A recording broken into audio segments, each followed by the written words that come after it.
Dixie here. Today I want to talk to you about hitchhiking while doing either a significant section of the AT or a through hike. So I found out during my through hike that it's basically a necessity to hitchhike. I told myself before going out there, I'm going to avoid it at all costs, and I'm going to try to find either shuttles from the trailhead to town or a taxi or something like that rather than hitchhiking. The main reason I did not want to hitchhike was because of fear of the unknown. I had never hitchhiked before. It seemed like it could be a dangerous thing. I knew that most crimes that happened near the Appalachian Trail, on the Appalachian Trail, were near the trailheads, or really when through hikers are, in town, and the actual trail is a pretty safe place to be. So I wanted to minimize my hitchhiking, and I'll tell you, I got over that very, very quickly. Trying to get a shuttle at every resupply point is basically impossible. You may get there at a time where the shuttles are no longer running. You may think that, hey, a shuttle is available, and then for some reason it isn't, because a lot of these people, it's just like a little side gig to them.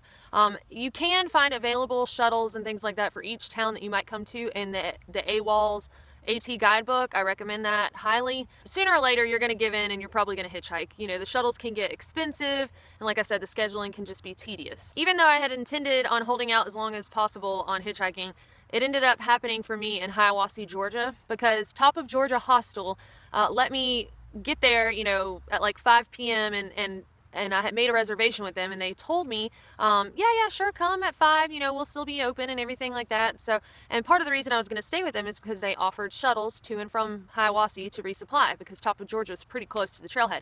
So anyway, I get there and they inform me, oh, I'm sorry, our shuttles already ran today at like 1, 2, 3, and 4, and it's 5 and you've missed it. I'm like, oh, okay, well, I'll just hang out on the porch tomorrow until your first shuttle. That way I can get to town. No, I'm sorry, it's only the same day of stay. What? So I don't recommend that place because of that issue. So I was forced to go ahead and hitchhike. I had no other choice. I had to resupply. Luckily, when you're hitchhiking near the trailhead, the towns around the trail are called trail communities, and they're gonna know what you're doing for the most part. Most people do. They've seen it, they're familiar with the AT, and they're just so willing to help hikers out. I mean, they'll bend over backwards to help you. They may even be willing to run you around a couple places in town. And a lot of times you may not even have to ask. Somebody will just offer you a ride.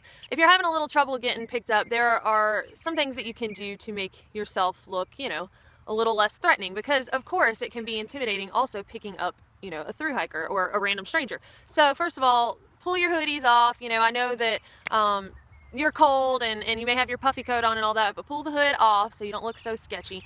Try to smile, look approachable. And there were some people who even would put some music on and dance, or there were two fellas, Bookworm and Basson, and they cracked me up. But they got so many rides very quickly. But it's very simple. All you got to do is step to the side of the road and thumb in the wind, and that's pretty much it. And just look, happy. So of course some people may be intimidated to pick you up, but you're going to be pretty intimidated to climb into the car with a total stranger, right?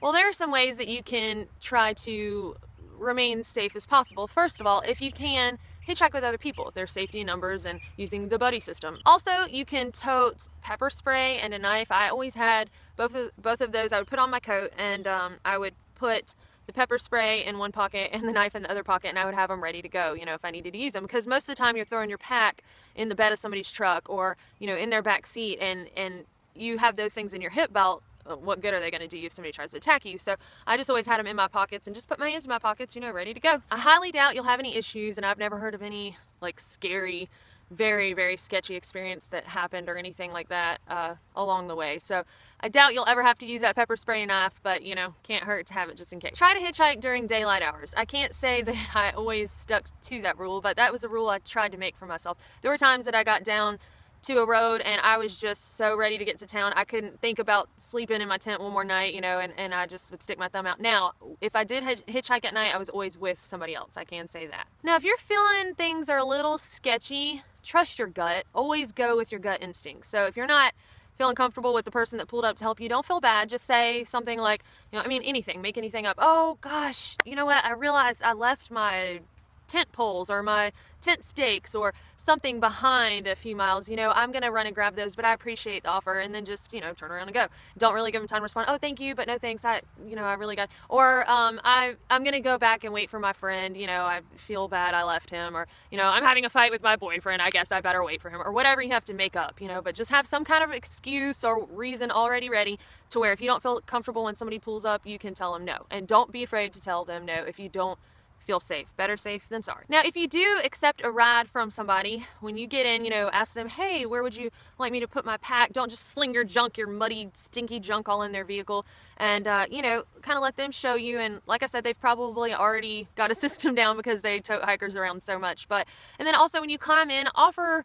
to roll the windows down, or just, you know, roll them down and say, is it okay if I roll the windows down? Because you're going to smell, and you might not really smell yourself or each other, but you're going to stink like just butt. Okay, so roll the windows down. There was one lady, I think there were like 3 of us that climbed in her vehicle, and we were heading to town and everything, and she had the AC going. I mean, it was summer, and we were like, would you like us to roll the windows down? And, you know, I think we probably should. And she was like, no, you're fine. And we're like, no, we probably really stink, we probably should roll the windows down. And she's like, no, you're fine.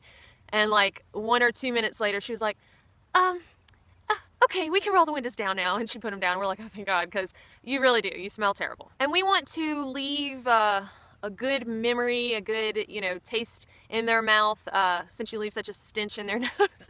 So always thank them. Be grateful. I mean, you should be naturally grateful that somebody has helped you out, and you most likely will be, but sometimes you're so tired, or like after a while on the trail, you've had people ask you the same questions, you know, do you eat squirrels, or do you know, what date did you start?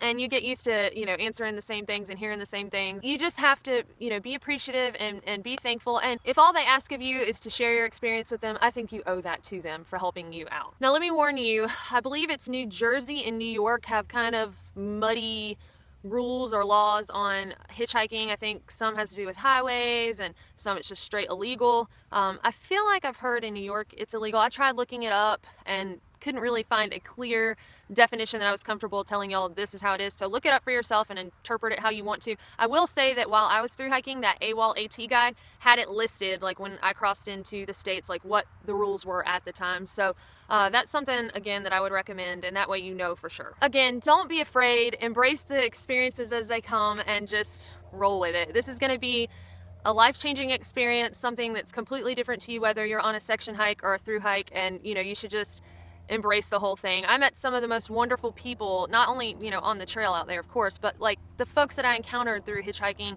or in towns, people that would give me a ride and help me out. And there were 2 different occasions, one in North Carolina, Fontana Dam, and then one later in Massachusetts, where I was offered to stay with somebody at their home, me and other hikers. I didn't do that alone. But they put us up for the night. I mean, fed us, let us do laundry, let us shower.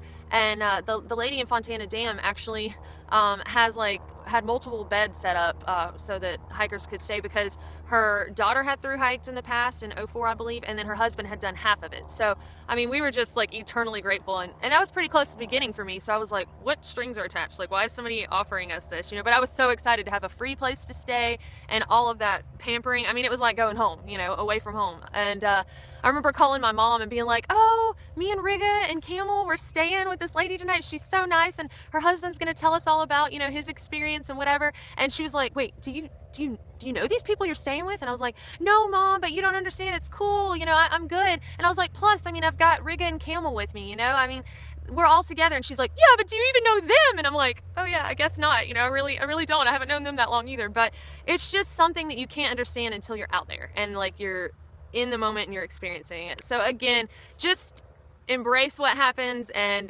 enjoy it. And I hope y'all found this helpful. If you have any questions about hitchhiking in particular, please comment below. And finally, if you like what I'm doing here and you found any of it useful, or you'd like to see me hike the PCT, then you can support me at no additional cost to you by shopping through my Amazon link. So if you just go to info below, you'll see shop on Amazon and a link there. It'll take you to my book, which you don't have to buy, but just search there like you would. And again, it won't charge you anything extra, and a portion of it will go to my PCT fund. Also, you can become a patron on Patreon for as low as $1 a month, which would break down to 25 cents a video. So if you think these videos have been worth 25 cents, then you can go do that.